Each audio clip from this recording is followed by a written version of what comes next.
Kemudian kita lanjutkan ayat yang setelahnya, surat An-Nisa ayat yang ke-110.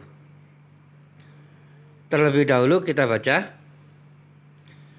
Allah Subhanahu wa taala berfirman, "Wa may ya'mal su'an aw yazlim nafsah summa yastaghfirillah yajidillaha ghafurur rahimah."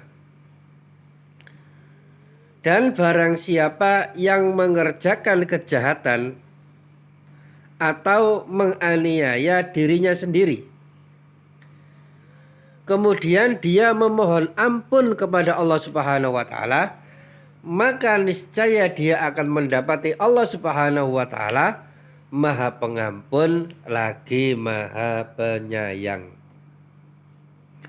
Maka pada ayat yang mulia ini diantaranya disebutkan dua hal. Yang pertama, ya'malu su'an, berbuat kejahatan. Dan yang kedua adalah yazlim nafsah, berbuat zalim, berbuat aniaya kepada dirinya sendiri.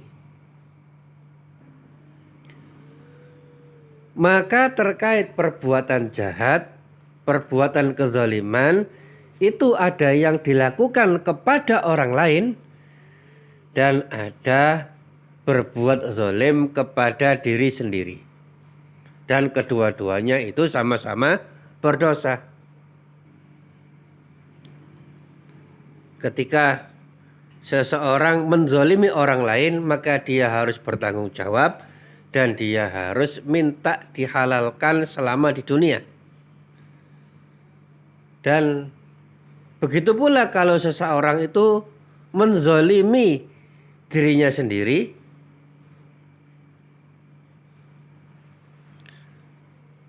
dan inilah yang juga disebut dengan maksiat, maka dia juga mempunyai keharusan untuk bertaubat dan beristighfar kepada Allah Subhanahu wa taala.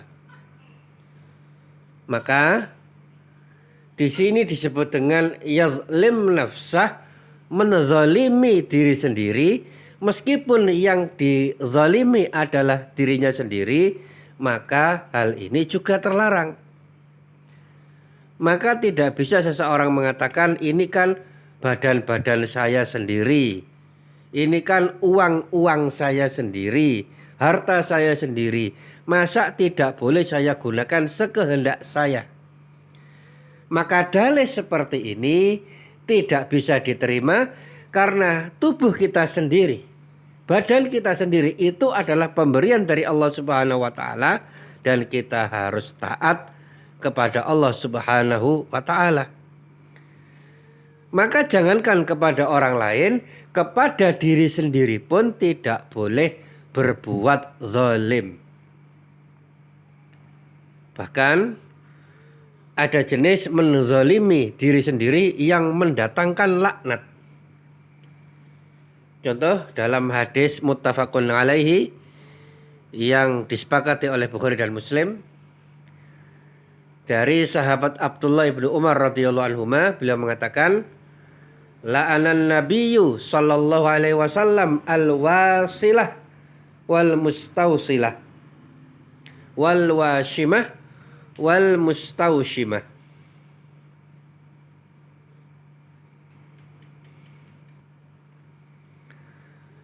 Sahabat Abdullah ibnu Umar mengatakan bahwasanya Rasulullah sallallahu alaihi wasallam melaknat seorang wanita yang menyambung rambut dan seorang wanita yang minta disambung rambutnya. Dan Rasulullah Shallallahu Alaihi Wasallam juga melaknat seorang wanita yang mentato dan juga melaknat seorang wanita yang minta ditato. Jadi tidak bisa seorang mengatakan ini kan rambut-rambut saya sendiri, mau saya sambung pakai rambut ini, rambut itu, pakai wig, terserah saya. Nah, maka ini dalih yang tidak bisa dibenarkan. dia diberi oleh Allah Subhanahu wa taala kulit badan, maka tidak boleh dia coret-coret dengan tato sekehendak hatinya, dan ini termasuk perbuatan zalim, zalim kepada dirinya sendiri, dan itu mendatangkan laknat.